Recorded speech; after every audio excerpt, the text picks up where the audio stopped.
नमस्कार, आप देख रहे हैं श्री नारद मीडिया। सिवान गांधी मैदान में भाजपा के राष्ट्रीय अध्यक्ष जेपी नड्डा ने जनसभा कर जिले के 8 सीट से एनडीए के प्रत्याशी को जिताने का अपील किया। सिवान से राजेश पांडे के साथ विकास तिवारी की रिपोर्ट। मैं सबसे पहले तो इस पवित्र भूमि पर महेंद्रनाथ मंदिर को, सोहगरा के धाम को और महात्मा बुद्ध की भूमि को नमन करता हूं, बिहार की धरती को नमन करता हूं।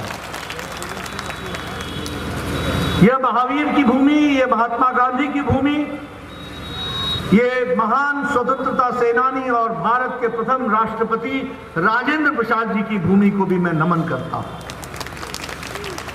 मित्रों, बिहार से मेरा पुराना संबंध रहा है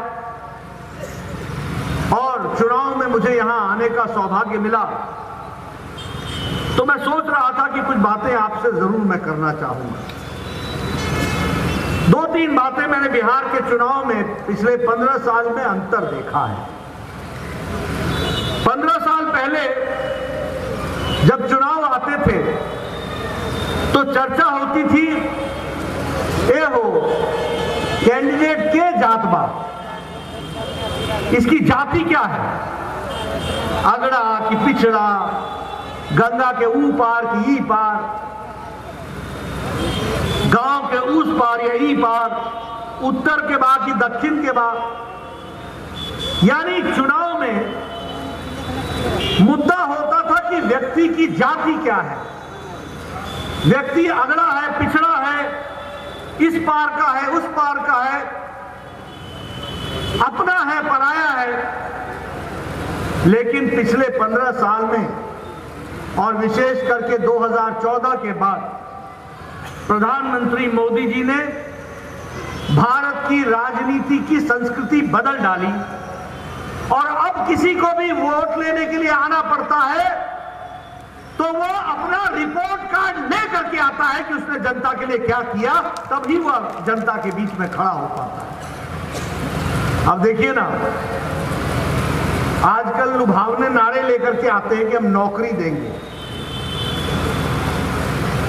जनता के सामने यह प्रश्न खड़ा होता है कि जो लोग ये बोल रहे हैं कि नौकरी देंगे, इन पर विश्वास किया जाए कि नहीं किया जाए, इनको माना जाए कि नहीं माना जाए। मैं सबको एक बात बोलता हूं, कभी भी किसी के कहे पर विश्वास मत करो। क्या वो करेगा, इसके आधार अगर कोई है जानने का, तो क्या उसने पीछे किया है वही तय करेगा कि आगे करेगा कि नहीं करेगा, इसका आधार बनेगा।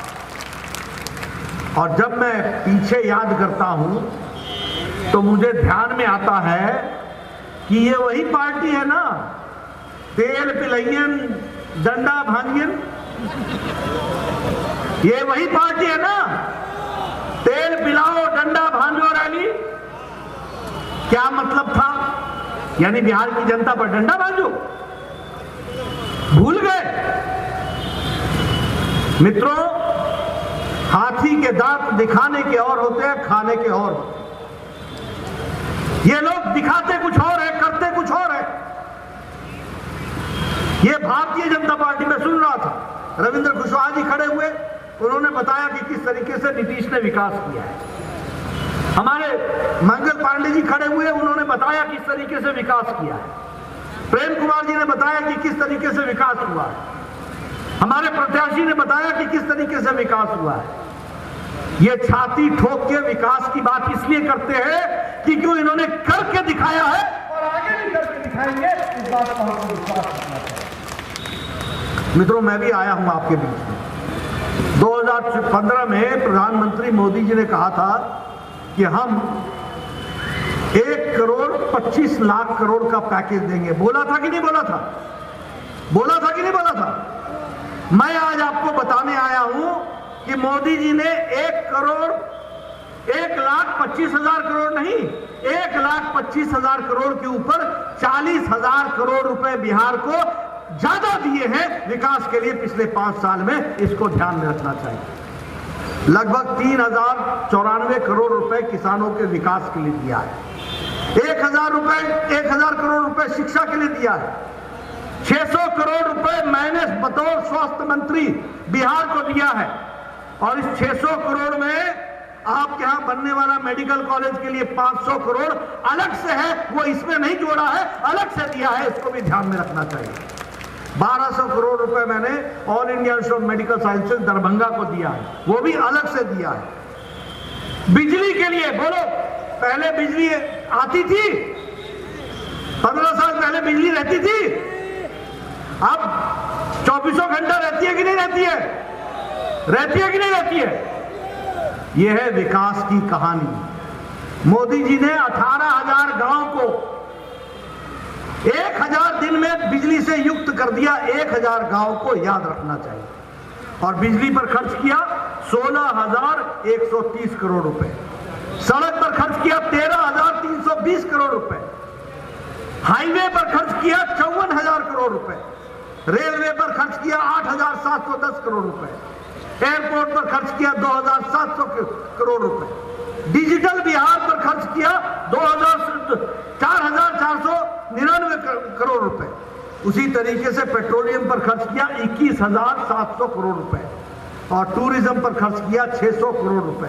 जोड़ लेना 1,25,000 करोड़ से ज्यादा बनता है। यह है मेरा रिपोर्ट कार्ड, यह है मोदी जी का रिपोर्ट कार्ड जो आपके सामने मैं रखने आया हूं।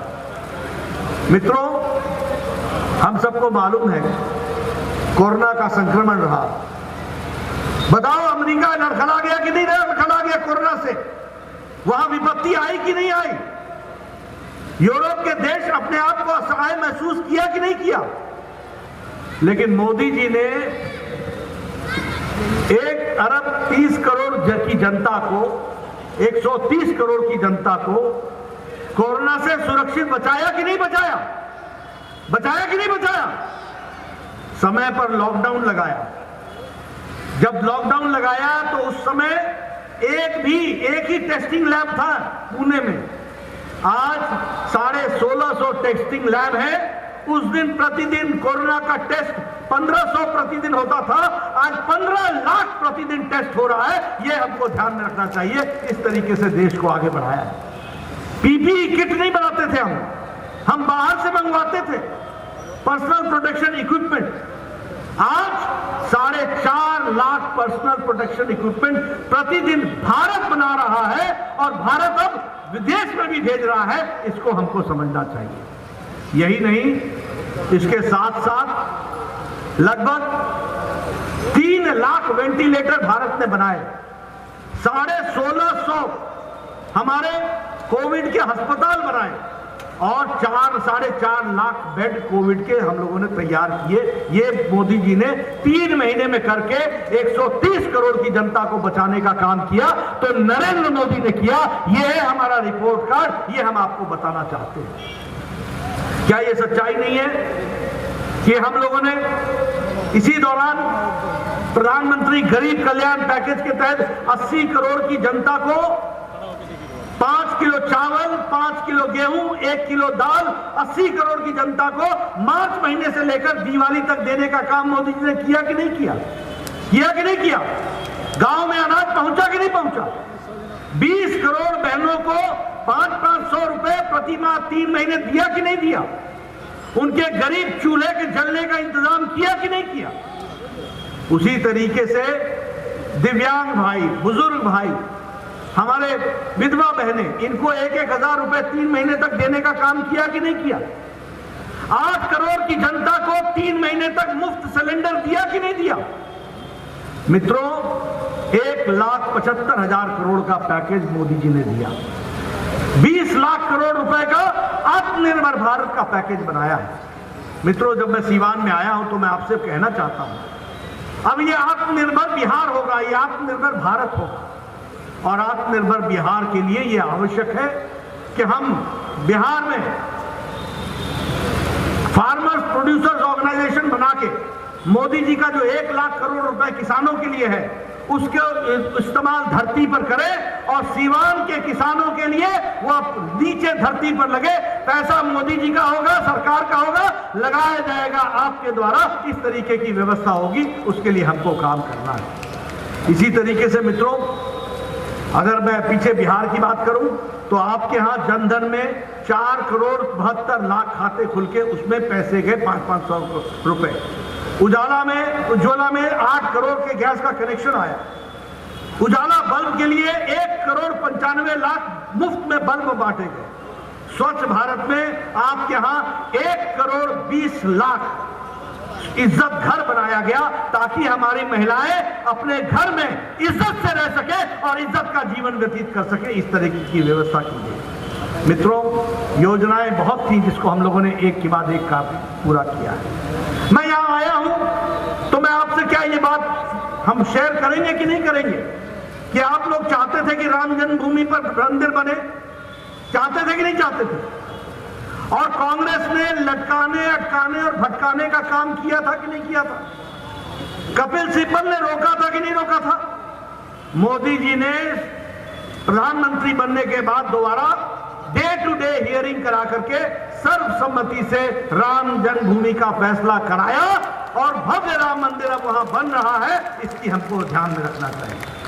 धारा 370 हम नारा लगाते थे, एक देश में दो निशान, दो विधान, दो संविधान नहीं चलेंगे। लेकिन जब आपने मोदी जी को दोबारा प्रधानमंत्री बनाया तब जाकर के धारा 370 धाराशाही हुआ और हम सफल हुए। इसको हमको समझना चाहिए। मित्रों, जब मैं सीवान में आया हूं तो मैं आपसे चर्चा करना चाहूंगा कि हमने लगभग रेलवे की 2,720 करोड़ रुपए की स्कीम को सैंक्शन किया है। अर्बन डेवलपमेंट के लिए, स्मार्ट सिटी के लिए 545 करोड़ रुपए देने का काम किया है। इस इलाके से लेकर के आगे तक फिशरीज में लगभग 172 करोड़ रुपए खर्च करने का काम किया है। मित्रों, जैसा कि हम सब जानते हैं, अभी हमारे मंगल जी चर्चा कर रहे थे, मैं इनसे पूछ रहा था कि भाई यहाँ का मेडिकल कॉलेज बन रहा है कि नहीं बन रहा है। मुझे खुशी है कि जब मोदी जी प्रधानमंत्री रहे, मुझे स्वास्थ्य मंत्री बनने का मौका मिला और मंगल पांडे को यहाँ स्वास्थ्य मंत्री बनने का मौका मिला, तो मैंने 11 मेडिकल कॉलेज बिहार को दिए, जिसमें सिवान का मेडिकल कॉलेज भी आता है। ये भी हमको ध्यान में रखना चाहिए। इसलिए मित्रों, जब हम इन सारी बातों को करते हैं तो हमें ध्यान रखना चाहिए कि हमने कैसी सरकार चुनी, कौन सी सरकार चुनी जो आपके हितों के लिए काम करे, आपकी रक्षा के लिए काम करे। यह चुनाव कोई मंगल पांडे का चुनाव नहीं है, यह चुनाव यहाँ के प्रत्याशी का चुनाव नहीं है, यह चुनाव बिहार के विकास का चुनाव है। यह चुनाव सीवान के अंदर शांति, अमन, चैन रहे, इसका चुनाव है। इसको हमको समझना चाहिए, इसको हमको ध्यान में रखना चाहिए। इसलिए आप सब लोग, क्या आप चाहते हैं कि लालटेन युग आए? चाहते हैं? क्या चाहते हैं कि बिजली ढिबरी में बदल जाए? आप लालटेन युग चाहते हैं या एलईडी युग चाहते हैं? बताइए, कौन सा युग चाहते हैं? आप कानून राज चाहते हैं या गुंडा राज चाहते हैं? आप बताइए, आप बाहुबली चाहते हैं या विकास का बल चाहते हैं?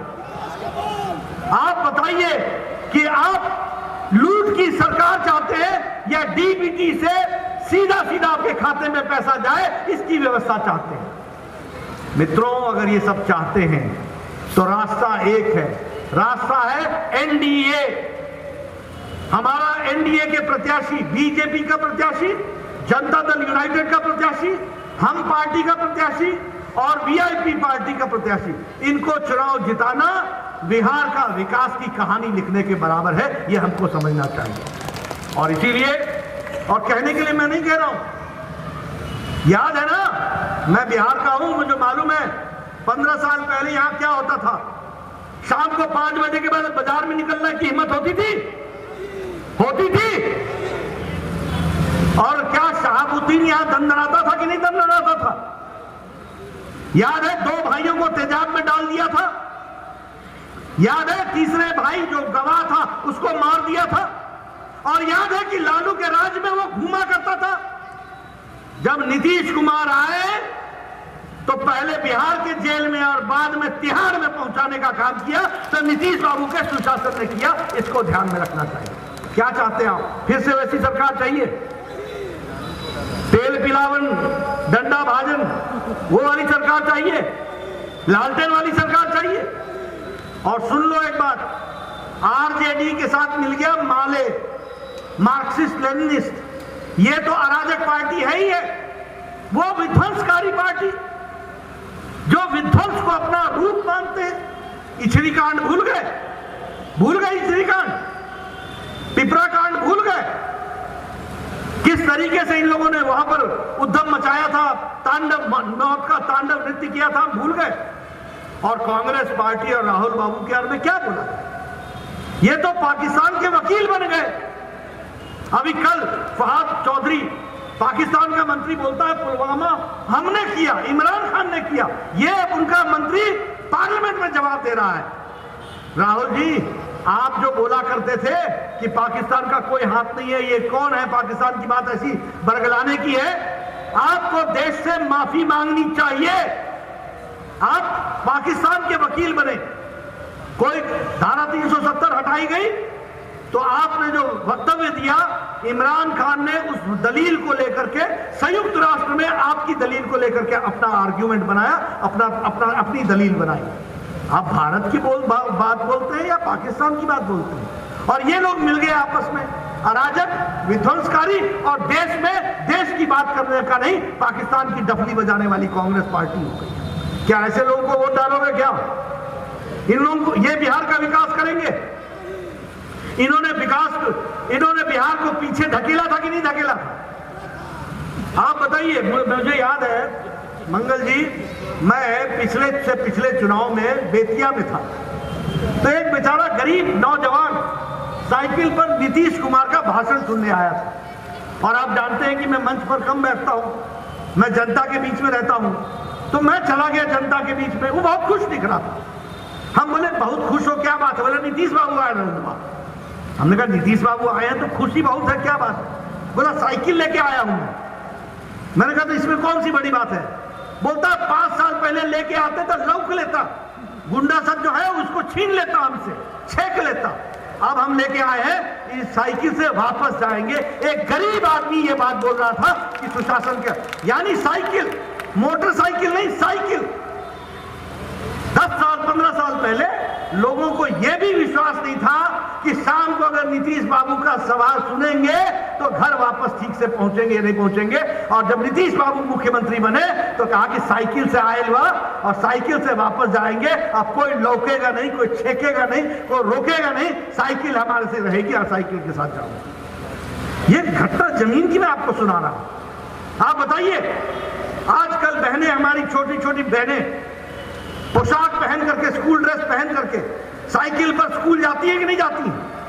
जाती है कि नहीं जाती? झुंड के झुंड निकल करके जाती है। ये 15 साल पहले जा सकते थे?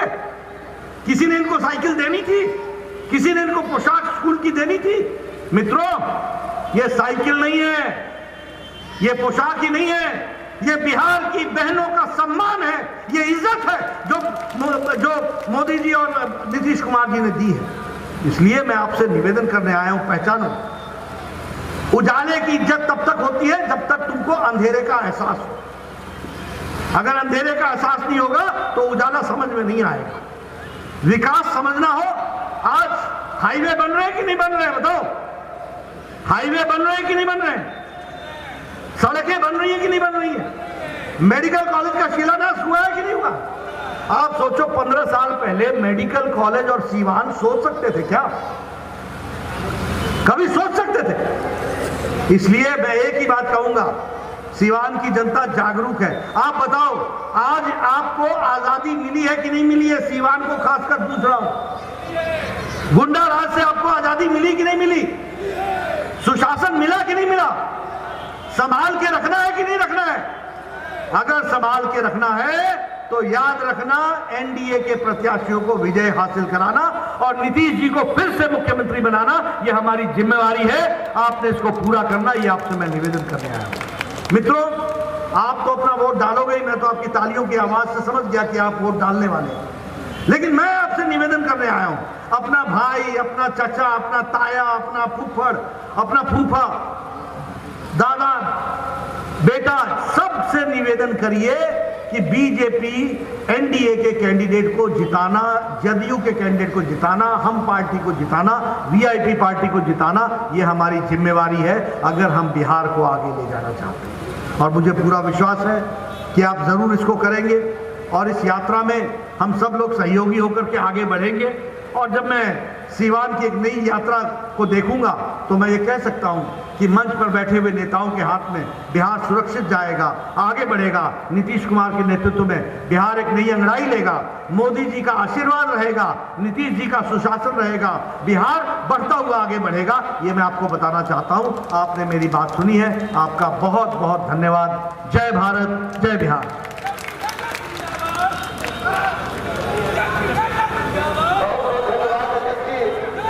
धन्यवाद ज्ञापन करने के लिए भारतीय जनता पार्टी के जिला के उपाध्यक्षा श्रीमती अनुराधा गुप्ता जी से निवेदन करेंगे कि आए और धन्यवाद ज्ञापन करें। आप सभी को मेरा सादर प्रणाम। आज मुझे यहाँ आमंत्रित किया गया है धन्यवाद ज्ञापन के लिए। बंधुओं, आप विगत 2 घंटे से ज्ञान रूपी धारा प्रवाह के रूप में बैठे हैं। कारण हमारे प्रमुख अतिथि का भाषण प्रभावशाली था, जिसके कारण हम सभी आकर्षित हुए। मैं आदरणीय सर को धन्यवाद देना चाहूंगी कि आपका एक एक शब्द हम सभी के मन मस्तिष्क पर अपना अमिट छाप